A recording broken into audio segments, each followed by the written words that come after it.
Welcome to the Architecture Siol show.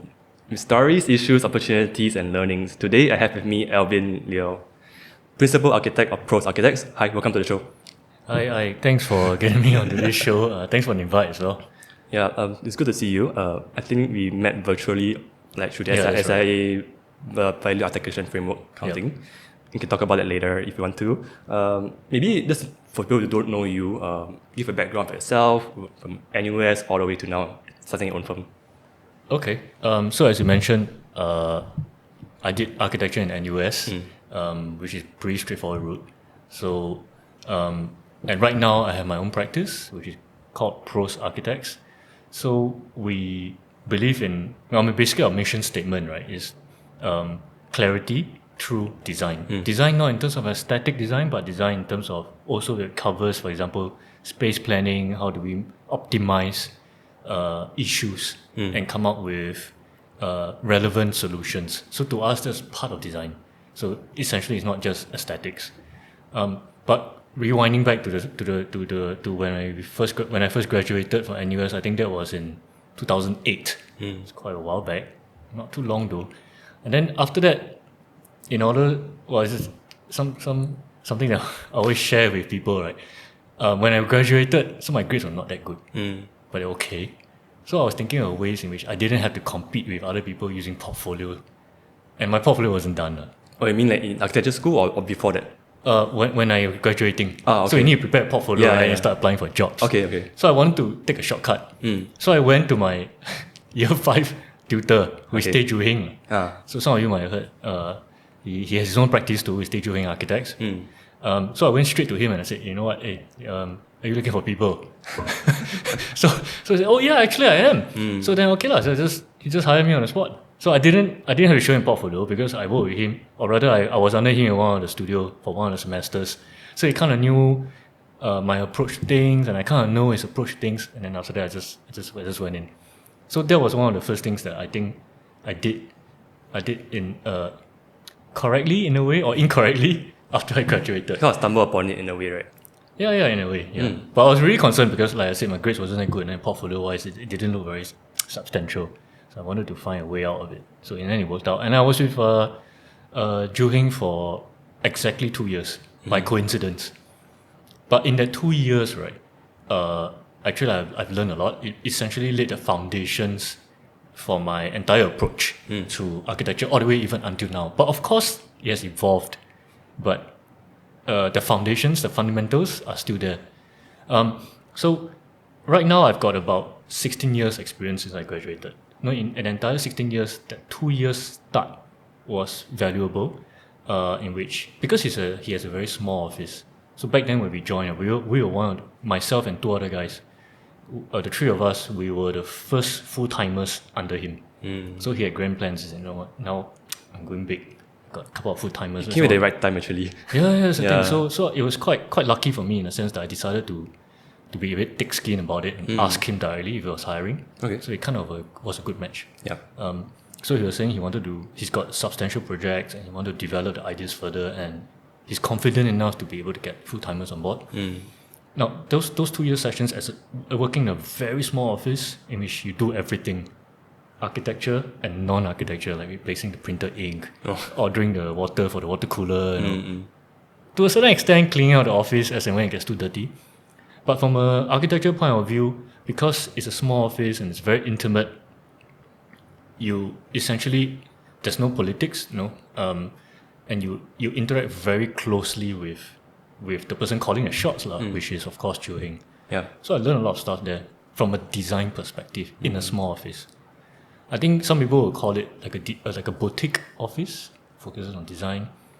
So that was 2 years, but in 2 years' time, I started getting a bit restless because, again, small office has got its benefits in which you learn a lot of things directly from the experienced boss. But at the same time, the disadvantage for a young architect like me, right, back then, was that, after 2 years, 3 years, you start to wonder, is there more out there? You start to see, there are a lot of other bigger projects, which you know that as a small office, probably they won't be doing manpower, so on and so forth. So you want to test yourself. And I think that was one of the main reasons why I decided to be upfront with Joe, back then, I told him, you know what, I'm going to move on. I want to spread my wings a little bit. And he was pretty understanding about it. Okay. Yeah, so from there I went over to Surbana Jurong. Back then it was called the Surbana International Consultants. So that one I prepared a portfolio and I applied. So went through HR and so on. So I got a job, and then but the reason of that was I wanted to try out working in an office in which the scale of the project was bigger. And the second point was I wanted to test out what I had learned under Juhing previously. So, you absorb certain knowledge, and then now you say, okay, can I apply that properly? So those are the two reasons why I decided to, in a way, move to a slightly larger office. And back then Surbana Jurong just privatized from the Housing Development Board, HDB. Yeah. So I saw some potentials in that because it's newly privatized. It probably was very hungry to, again, as well stand independently. So in a way, it resonates with me. After 2 years, I want to... Something new as well, right? Yeah, it's something new. Oh, okay. So there's that challenge. Actually, my initial formative years in architecture was always about the challenge. So it's a bit crazy. I was looking for challenges. The challenge drives you to do things. Yes. And to, at least you seek the growth through the challenges that you face and overcome. That's I see. Okay. So that will also shape my decision making when I left Right. Surbana Jurong, but maybe I'll elaborate a bit on that. So I spent almost exactly 3 years, again by coincidence, Sure. down to the month. Okay. Yeah, so I spent about 3 years at Surbana Jurong. Back then, the main work that I was doing, of course, there were some HDB residential projects, which I had no issues with. A lot of people see it as being, it's HDB, public housing, it's not glamorous, it's just the same old thing. But back then, and even now, I've always felt that public housing, especially in Singapore, is a very important part of the architecture scene or construction industry. And to be honest, going through that, I've also learned a lot in terms of understanding what the end user needs. In doing public housing, right, versus let's say an office development where it's a developer and subsequently the developer either sells the office or leases it out to another user. So there's always that gap from the architect to the end user. Whereas for public housing, there isn't that much of a gap.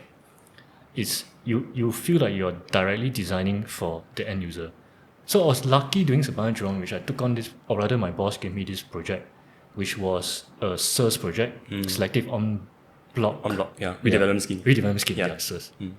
So that project was for the one at Rochor Centre. They call it the Rainbow Apartments. Oh, okay. Beside Sim Lim Tower. Oh, it's the one that they tore down? The one they tore down for the highway. So sad. Okay, the North-South Expressway. Wow, okay. But back then I didn't know it. Because it was like, HDB was like, you're doing this project. Okay.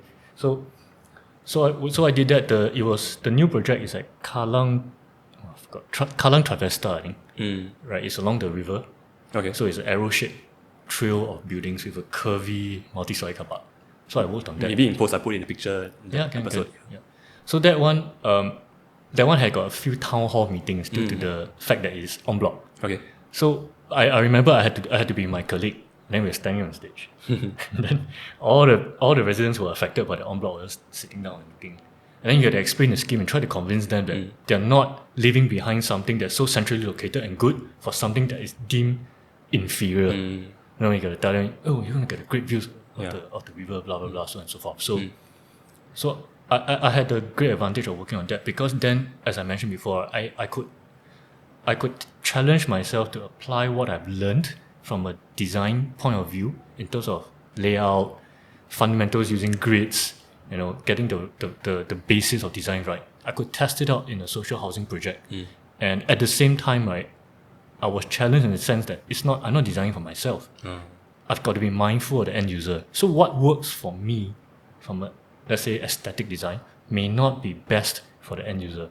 So that's when I start to learn how to balance skill sets. And also be very aware that design, especially in architecture, is almost never about yourself. It's always about someone else. Somebody else. A lot of times we forget that, for whatever reason. But anyway.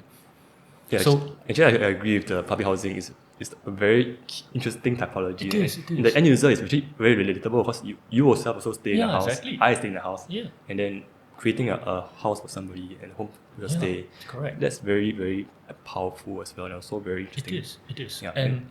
And through that, you also learn a little about some of the policies that the HDB has, Yeah. and you start to then understand why certain things are done in a certain manner. Actually, there's a lot of hidden things that nobody really knows, but I also realized, and I also joined Surbana, right? Yeah. that there are some things that certain, like for example, like linkways that you cover, right, prevent killer litter. Actually, it's exactly. human behavior. It's like, oh, I never realized this type of hard measures actually in place to protect residents' minds. Precisely. I Yeah. think it's like a 5 meter, 5 meter covered. Correct. Yeah. Yeah, that's still in place. Yes, that's something I didn't know until I joined Surbana as well. So there are a lot of these kind of things, and every one of them, when you start to understand it, or you realize it's there, and you understand it, right? And then everything kind of falls in place. Yeah. And then you really feel that contribution of you as an architect for public housing. Yeah.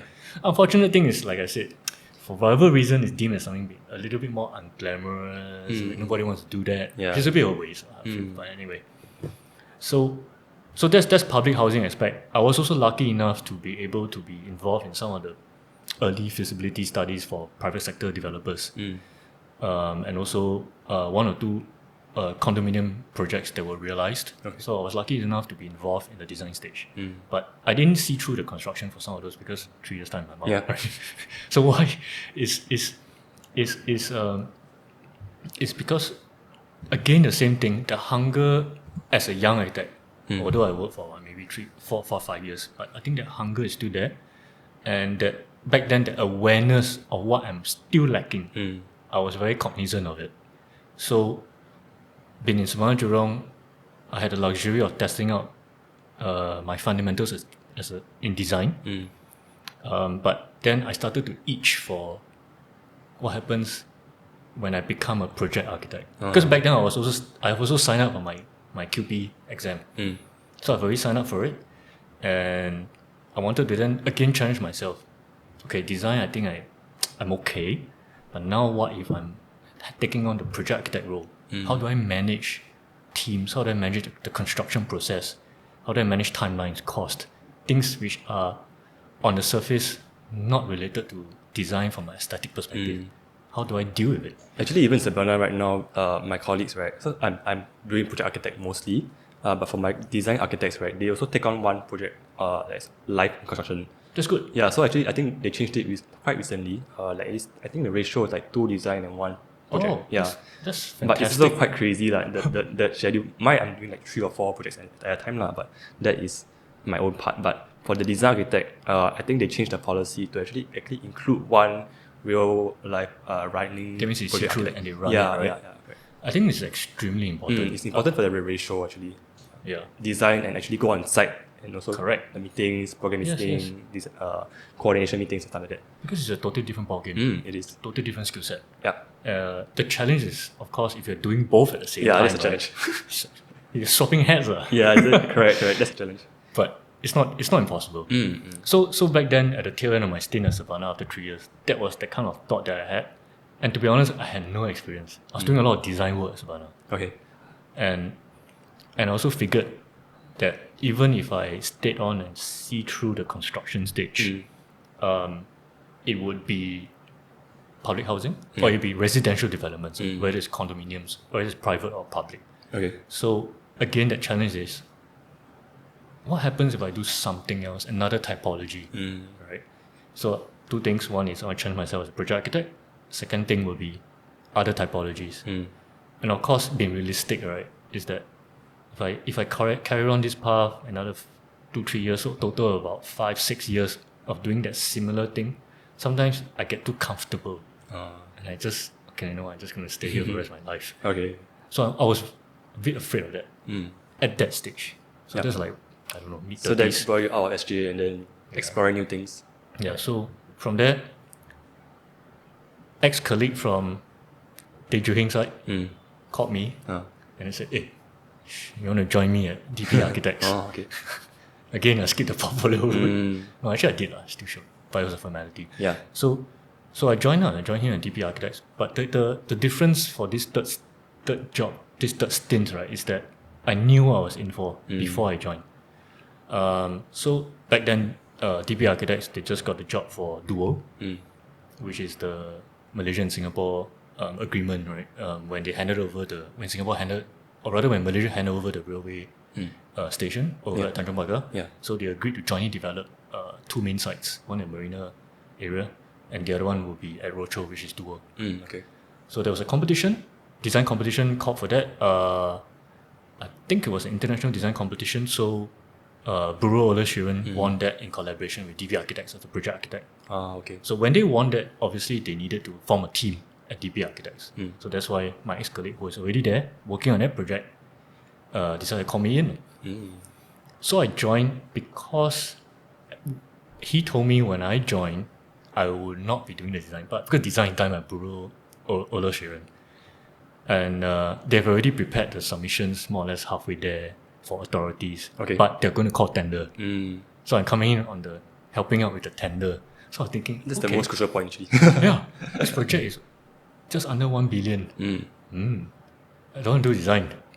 different typology. And different typologies. Mixed use is hotel, residential, office, basement connection to MRT. Everything I want is there, podium, Something retail. different, yeah. So I jumped at it. Okay. I remember this. The first day I joined, I stepped in the team, like, okay, I'm ready to go. So then my ex-colleague, who is in a way running the show, said, okay, I tell you, today nothing much, just ease yourself into it. This week, it's chill, don't worry. But maybe you can just have a look at the drawings first. So he took this set of drawings, put on my They table. printed the drawings for you. No, they did. I mean, last time you used to print. yeah, okay. So it's like A1 sheets, right? yeah. So floor plan. And then that's 2 years at Joo Heng, 3 years at Surbana. So about 5 years doing architecture. Yeah. I look at the drawings, right, and I couldn't understand a thing. I was like, gosh, because it's the complexity of a project like that, which is mixed use versus a typical residential public housing typology, or even when I was at Joo Heng, something like a house, a small little institution, it's totally different. Many more drawings, many type of drawings. Not only that, Schedules, within one drawing itself, let's say first story plan, right, the amount of annotations, the amount of things that's marked out. For example, this one is a underground pedestrian network, non-GFA hatch, and then it's annotated accordingly, the setback, drainage reserve, blah, blah, blah. Everything you can think of is there. So everything's put into the drawing so that you can understand it. But for someone who's just jumping into a project like me, first day at work, when I look at that, it is drawings, but at the same time, I don't get it. So it took me a while to understand the history, all the various authorities' requirements, and there were a lot because it's in a downtown area. Okay. Or central area, sorry. So there are a lot of requirements for URA, planning wise, so on and so forth. Took me a while to understand all that, and I always tell some of my friends or even some of the younger architects back then, with 5 years experience under my belt, feeling fairly comfortable. My learning curve when I was at DP Architects is vertical. It's a vertical learning curve. But I think what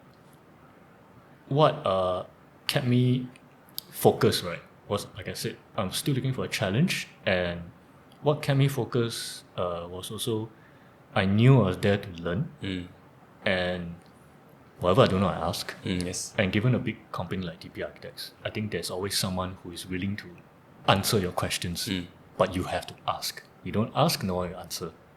Yep. So, this is a very good advice. Very good advice. Yeah. A lot of us don't do that. So just repeat, if you don't know, just ask. There's always someone who will help. But obviously, if you must take some time to try to find the answer yourself. Of course. Don't always ask things that actually is very easy to find. It's like, hello, it's here lah. It's I just go find here myself. but I mean, you give yourself some time to maybe that's think about it, check your building codes or the specs or whatever. And then right. if you really can't find answer, then you just talk to your architect. That's right. Yeah. And I think when you demonstrate that you have tried to find the answer, be it the convoluted fire code, or whichever, you've tried. You understood, I think it's this clause, but I'm not 100% sure. Then you ask that question. Yeah. Then whoever is more experienced, right, will give you credit for it. And all the more they'll help you. Yes, so this is a good point. You got to find out first. So I spent about 7 years plus in DP Architects. So that's the most. Partly because that project took up 7 years. No, Was it during COVID or? No, pre-COVID. Pre-COVID. Okay. It's been a while. I think it's in phases for the TOP. So But the TOP before COVID, definitely. Right? Definitely. Yeah, okay. It's still okay. Yeah. So, I think that project I spent about I think it's 4 years full time. Okay. Because it's such a big project. Yeah. But I really learned a lot. I kind of worked mainly on the residential tower. And because I expressed my desire to understand what it's like to be a project architect, but of course they won't put me up front for such a big project. So I shadowed a PM who was running the project. So basically I was just following him around. But that's good enough actually. Huh? That's good enough. It's perfect. Yeah, it's what you need actually. Yeah, at the point in time, yeah. So I was sharing this guy, and he's a great guy. And he would just teach me. He's not an architect, but he runs the project. So we go for meetings, he conducts meetings, he asks for stuff. But because he's not an architect, right, then my value comes in as well. Because he looked at me and said, hey, this, can you help do this, So I dealt with the design part. Yep. So anyway, I learned from him in how to manage projects, how to talk to people, but I also learned in the architecture aspect, whatever I need to do to support him. Yeah. So that was very, very enlightening. You see the dynamics between the PM, the client, and engineers, Yeah, that's everybody right. in the home, Everybody. the meetings that you take. That's right. Yeah, it's really, really essential for especially an architecture graduate designer who really needs the whole holistic experience, not in design, but also go to the site, go to meetings, Definitely. look at the contract, look at everything. Yeah. Yeah. So it's that exposure to all facets of a project, Yeah. and the exposure and understanding that you don't design in a silo. It's always with a team. Correct. And if your team within the office and team in terms of the other consultants and The the entity, structure, yeah. so on and so forth. Yep.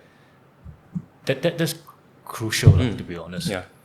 So yeah, I mean, I think at that project when I was at DB really took me to another level. That's where everything starts to come together. The design fundamentals at Joo Heng side. Because sometimes you help to resolve what the design architect may have missed out. Yeah. So you take it upon yourself, okay, I try to deal with this, but of course you bounce it off them. And then the designing with the rest of the team experience that I have in Surbana Jurong, because it's a bigger project. So I don't design by myself. It's with team and support, technical staff and so on. So that is in terms of the communications, how do I communicate with them and make sure that I get what I want, and of course they get what they want. So the communication. So all applied to this project, this duo that I'm working at DPA. So it's always I learn something.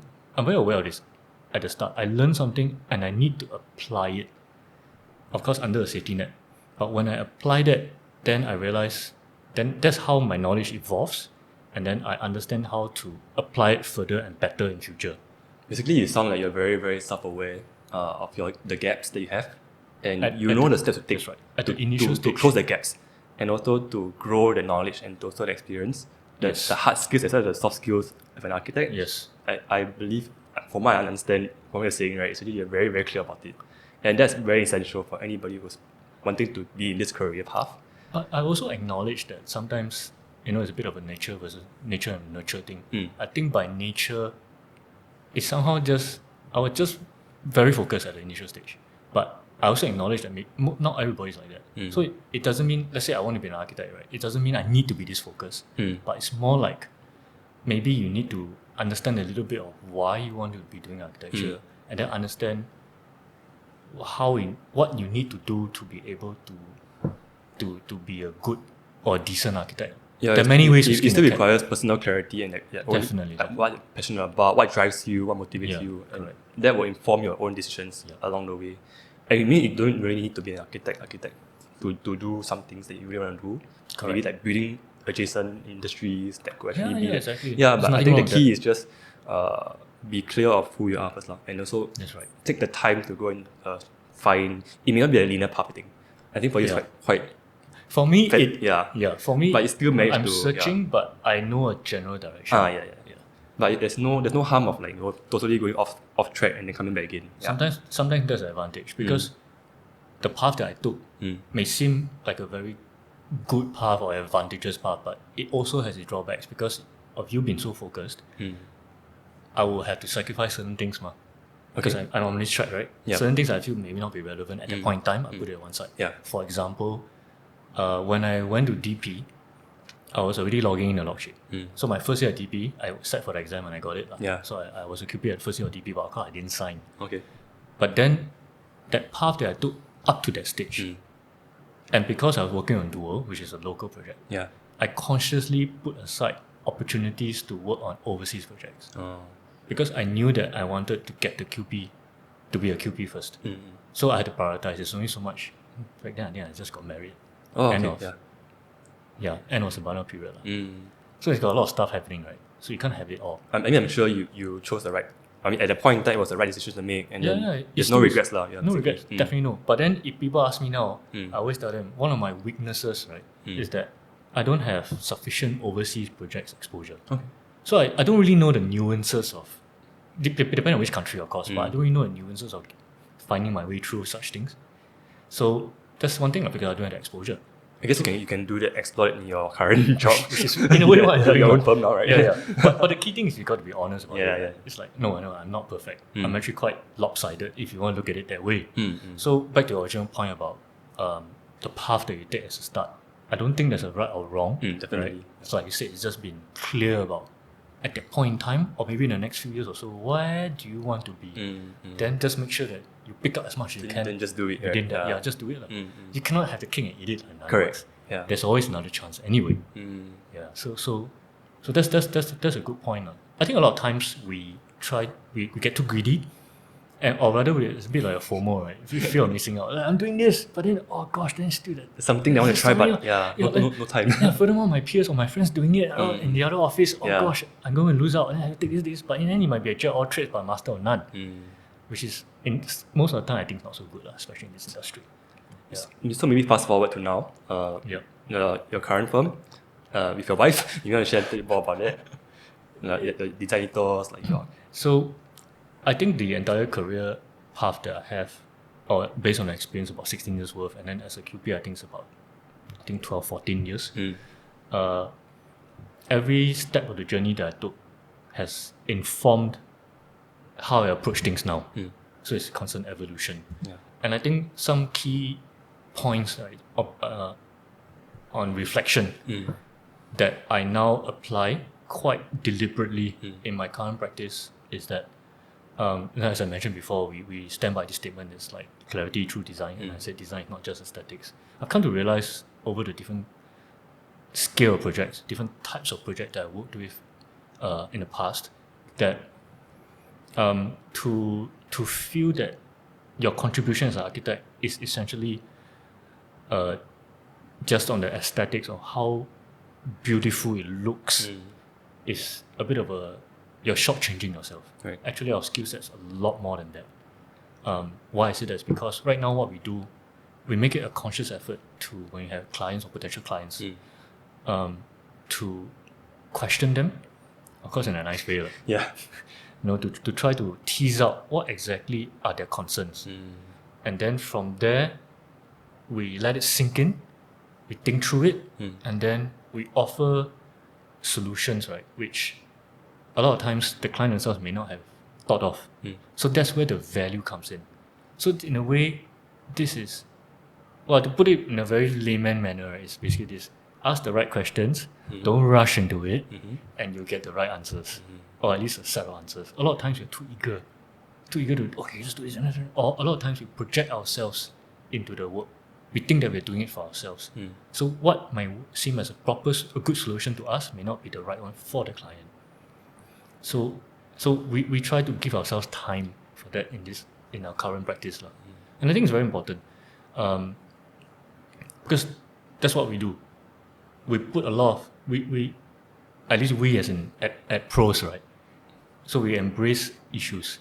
The more complex you think your issue is, come, let's talk about it. Because as of now, I mean, the practice, we've been working on this for about 4 years only, so it's quite short, but it's never really been proven wrong yet, which is the more complex a problem is, or the more complex a problem seems like, the solution can actually be quite elegant. Because a lot of times it just get complicated by misinterpretation or overly prescriptive solution. Like 1 + 1 must give you 2, therefore 2 must be the answer. I mean, So you actually engage the client quite regularly at the very start. Yeah. Understand the issues and Correct. the whole spectrum of issues, right? Yes. And the many different complexities that come in the way. Yeah. So Okay. the more concerns they have, the more we encourage them, just tell me. Mm. But don't tell me your solution. You tell me your solution. Sorry, your Yeah, problem. problems, yeah. Okay. Yeah. So for example, it's very bluntly, right? Like maybe a client comes and say, hey, you know what? Can you help me? I want to extend my room, let's say. I just want to do an extension. That's the solution. So we tend to say, okay, you want to extend your room, okay, I'll do for you. But then we force ourselves to ask, by the way, why do you want to extend your room first? Or what's the context? Why is it only the room? Yeah. Why not your other rooms? So on and so forth. And a lot of time through this conversation, right, we then start to tease out issues and considerations that the client might have that he himself think he has a solution to, but maybe there are other more effective ways, more cost effective or whatever ways we can also deal with his issues. Okay. Because now we run our own practice, so it's a business thing, right? Now it's got a business hat. Yeah. So this kind of engagement with the client at the start also acts as a natural filtration. Because sometimes you ask, hey, but I understand you want to extend, but It's like interview of sorts, right? You suss out the client's yes, right. vibe, right? Yeah. So the client side, I said, you know what, doesn't matter, I just need you to help me extend. Okay. Thanks. Is there a red I flag? want to find someone else. Is there a red flag? It is a red flag. Okay. Yeah. Which is fine because it just means that my services may not be fully suited to what you are looking for. But we know of people who don't mind doing that. Right. Which is fine. It's like, for example, maybe I say, I refer you to a friend who doesn't mind, okay, you want to extend, I can do for you very fast. But maybe for us, we still like that challenge of understanding the problem and really just digest it a bit. And we find a bit of a kick in after digesting it, right? We can come up with something that's different. But at the same time, it also fulfills what the client needs. Okay. That's in a way what drives us actually for our own practice. So any particular project you want to talk about in Prose or just a brief summary? Let me think. Okay, so we were very, very lucky that we won a design competition that was organized by Singapore Institute of Architects, SIA. So SIA organized this design competition on behalf of this Hakka association, in which their current HQ is now in Geylang. Okay. So they are looking to relocate to a couple of streets down in Geylang. So they want to do a new association, which is a bit of a mixed use because they might have a retail component. So they went through SIA, called for a design competition. Back then, I just started my office, which is, I think, 2020. So, a bit of a sidetrack. So I left DP Architects end 2019, thinking I'll take a short break for a couple of months. Okay. So I took a short break for a couple of months. No, not a couple, about a month or so. So in January 2020, I registered the office. So let's do this, start to subscribe to software and so on. April 2020 was a circuit breaker for COVID. Now I remember, yeah. So things got quite quiet in 2020. So I got an extended break. Okay. Fair enough. But because I had an extended break, then there was this design competition. So we took part of it. So back then I was a one-man army. So I collaborated with one of my schoolmates last time from school. She has her own practice as well. She's from Recreate Studio. Okay. So the both of us said, okay, let's give this a shot. Then we worked with another person. He was helping out because he had a full-time job, but he was helping out on this project. So because he wanted a bit of a kick of the competition, right? So this guy called Jumawan. So the three of us, after work, we gathered every week, design, go through the process. So we threw in something. So cut a long story short, we were very fortunate to win the competition, and that really kickstart the process. So that's a project that I think I would like to share because it summarizes a lot of things that we believe in. We as in myself, as my friend, and we create and a few of our other friends, which is it's like hunting in a pack of wolves, right? When you go solo, to be honest, right, especially for design, the chance of you winning a competition sometimes is a little bit less because when you collaborate together, you challenge each other. So we constantly spar our ideas. Okay. So we've already stress test an idea, right, down to its essence. Then it gets into the competition. Do you all play somebody acting as a client? No. Then, I think it helps that we were very honest with each other. yeah. We don't have our respective architect's ego. So when we come down, when we sit down and go through a design process or brainstorming, right, we really challenge each other. So that rigor help. But the key point is the collaborative approach. Yeah. It's important that we as an industry, right, whenever an opportunity comes, and of course when things are aligned, of course, we should collaborate. Definitely. Because the benefits are there. And I think this project is something that I want to share in which is clear for all to see. Yeah. So I'll just link the project in the show notes. Sure. Yeah. No problem. So now it's under construction. Okay. Oh. Yeah. Okay. So there's the collaborative approach is one thing. Then the second point would be that, again, it is from my own perspective. Again, it's a summary of everything that I've learned from the start to the end. Right. Which is design fundamentals. Mm-hmm. To me, maybe some of you might call me a bit old school, but to me, design fundamentals in terms of alignment, getting the grid right, is crucial to me. I feel that transcends trends, that transcends digitalization, Revit, SketchUp, Rhino, just tools. But the essence of design has to be there because that literally is a foundation on which you build everything on. And again, we tried that out on the Chayong project, the Chayong Tapu Association. Okay. So we tried it on the Chayong project and it managed to hold, the design managed to hold up during the interview process. So I think that's an affirmation of the grounding of the design. And then the third point would be communications again. Always a give and take. Always leave your ego at the door. Yeah. In the end of the day, if everyone's objectives is aligned in a collaborative approach, meaning I'm going to win this, right? Let's all work on it to win this. Sure, there may be some tension when you spar, but it's just part of the process. It's not personal. Yeah. Right? Because goals is aligned. So communication is extremely key, whether it's within architects or with other teams. That's why I thought it's a good project to share, because it's a collaborative approach, strong fundamentals of design, and to execute that design even to date when it's under construction. Good communication and minimal, I won't say zero, minimal egos is important. Yeah. I think we should stop thinking of ourselves as, I don't know, apex predators with a big ego, and I command my team, I command the consultant team, contractor to do this and that. Yeah. Let's be honest, most of the time the contractor knows more than we do. Yeah. We just have to accept that and work together with them as a team. I agree with you. Yeah. So maybe we can just jump a little bit to a different topic. Was there any person in particular who was a mentor to you that really shocked you a lot? Why? I would like to say yes, but I think there's no one person. But again, I was fortunate enough along the way in the three offices that I work with. They Ju Heng Architects. I mean, obviously it's Ju Heng. Yeah. Then when I was at Surbana Jurong, it was I don't know, you might know her. She just retired recently, Tan Yok Ju. Oh no. Anyway, but she's the director of the team, so I work directly under, in a way I can say, her right hand person, Imei.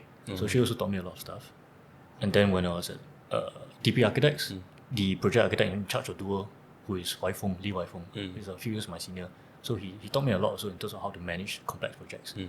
And of course, he's our direct boss, the director, this guy called Sunif. So I wouldn't say there is one mentor that saw me through all this, but at every stage of my career, I was lucky enough to be under someone or one or two people, right, who through my own observations of how they carry on with their work, in a way also, it's like an indirect mentorship. So I learn from them, and they're very willing to impart the skills. It may not be just about architecture, it could be just general life. You know? Like at this stage of life, don't worry, it's going to be this. So sometimes you just need that when you are just starting to find your own 2 feet in the professional industry. So yeah, I don't think I got one clear mentor. At one stage, I was looking at, we all look at architects like someone, like a role model. Like William James, man. Like a star architect counting now. Yeah, now hindsight is like star architect, right? But back then I didn't manage to find it. And I realized only on hindsight, that I didn't, because I didn't know my own direction as an architect. I may be very focused on what I need to fill in the gaps. But ultimately, right, everything put aside, who am I as an architect? What I identify with? Yeah. I only recently found it. That's why I set up my own office. But before that, not quite. And because you don't know that, there is no, like a renowned architect or someone from modern architecture that you want to look at. The closest is Corbusier, can be very inspired by his work. In 1920s, he came up with that kind of modernist design. 1920s, it blows your mind. But of course now it's very common. Yeah, I can't imagine. So that, and then recently I realized architects like, for example, Sejima, OMA, the way they think and approach things has got significant overlaps with the way we think and approach things at Prose Architects. So it's only very recent that I start to digest and fully understand this. Maybe it's a bit more experience. But back then, no, I was just searching and clutching. Whoever is most trendy, MVL, DV, okay, everybody's looking at them. I also must look at them. But you don't really know. So basically, after like many years, you find your own flavor of architecture, right? Yeah, and then it's like almost like a bit of a full circle. Then you look back on other architects who are practicing and realize, hey, I know where to do this, blah, blah, blah. Then you start to learn from them again. So that's where I am. Yeah. I wish I had a mentor, but I don't. I guess your mentors are like different people. Yeah, at different stages. Yeah, you're still very fortunate to have people who can guide you along the way. The interesting thing is, I'm also part of the mentorship program for SIA. Okay. So I act as a mentee to... I act as a mentor. mentor. Actually, I don't mind being a mentee. I mean, someone can Both are mentor me. So I act as a mentor to maybe 2 to 3 either students from Institute of Higher Learning, for example, Poly or university, or people who just started working 1-2 years. So SI arranges for this, which I think is a very good initiative. So I think I'm in my 3rd year dealing with this. So and I've realized with them, a lot of them sign up, obviously, because I think, be it whether you're in your final year of school or you just started working and realize, oh shucks, this is totally so different from what I'm learning in school. So you need someone to just say, it's okay. Yeah, it's okay. Yeah. I think it's important. Maybe from my experience, I never had one person to keep telling me that throughout. Right? It's just different people, right? Or I sometimes had to find out myself. Yeah. So I think now is, in a way you can say you contribute back, and I feel that it's good to tell them and say it's okay. Yeah. But of course it comes with a caveat. It's okay, yes, but you got to work for it. Work for it. Yeah. Is there anything that you're really looking forward to in terms of the next 5-10 years? Like, what are your plans? Was there any big plans you want to accomplish with either Prose or your own personal life or career that you're really interested? Or is it not clear yet? I know you're a young father lah. That could be one limiting factor, right? Tough one. If from a pure Prose Architects point of view, so this year we are actually I forgot whether I think this year we're moving into our 5th year. Just stepped in.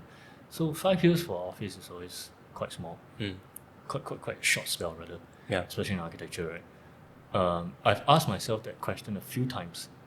The direction to take, right? Yeah, direction to take. Like, for example, let's say even not just 5, let's say in the next 2 years, 3 years. Of course, a little bit of business planning, right? Because the project's going to end. What's next? Blah blah blah, kind of thing. But also, so what? And people ask me that. Is it going to remain this size? Currently, now we have about in total about 5 to 6 staff. Okay. It's decent. But then what? Am I going to scale more than 10? Am I going to get specialists, staff in, like more submission people or more modeling people? Where am I going? Okay. And to be honest, I don't have an answer yet. I think partly that is also due to the fact that from a business mindset, I think I'm still pretty much a fresh grad, to use an analogy. So that in itself is also a challenge. Fair enough, yeah. Right? And because I think I'm still sussing this out, therefore I don't really have a sense of it yet. So it's a bit hard to tell, but having said that, I heard horror stories like scale too fast, things like issues, or don't scale enough, then everybody struggles to get overworked. So let's see how that goes. But I think being conscious of that, I think I built enough buffer to be able to react accordingly. That's the only way I can do it. I think the good thing about being a small firm is very agile. You can do anything you want actually. It's not, I mean not anything, but I understand. The direction you can take, you get free to go wherever you want to go. Yeah, so back then was at DPA. Yeah. Someone shared with me this story. It was at a forum, architectural forum. Yeah. So someone asked someone else for another office who is very prominent, but significantly smaller. Don't you feel threatened by the big guns? I mean, used loosely, right? For example, like DP Architects coming into your turf. Yeah.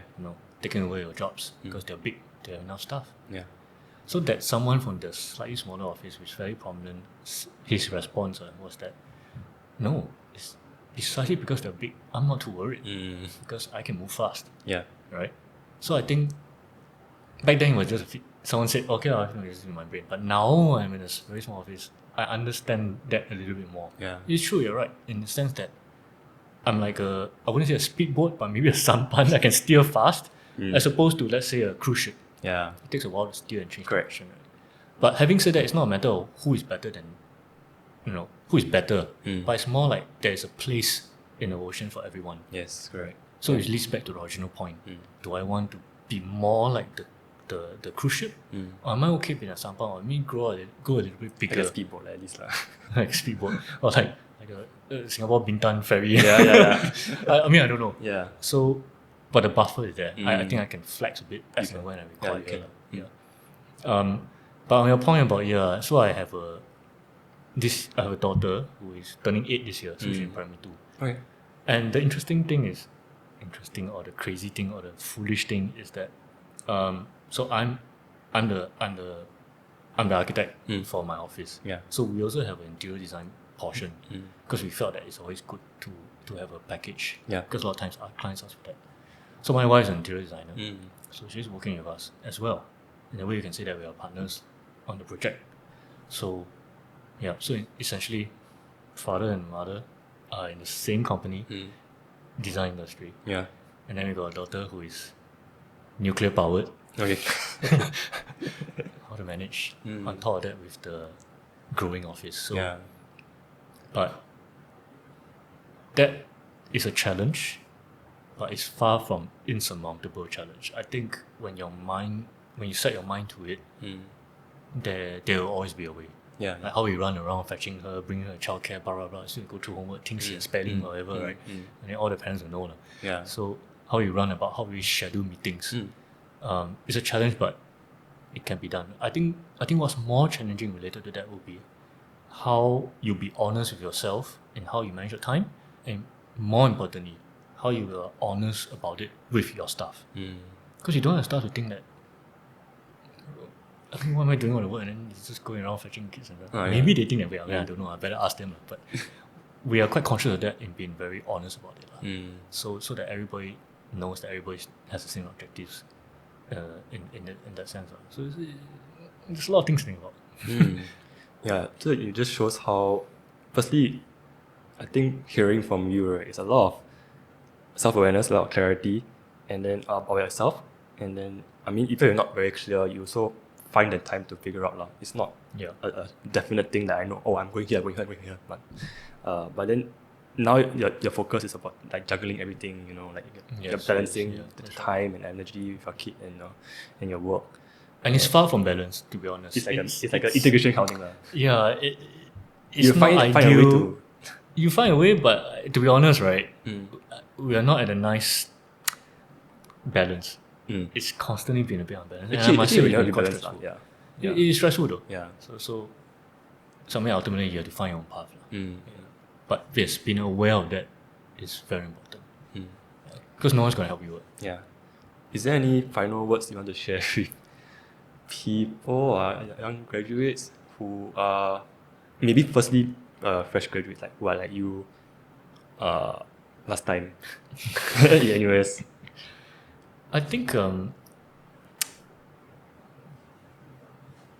different approach, the difference in approach to things, right, due to age, generation gaps. That aside, nobody can help it. Correct.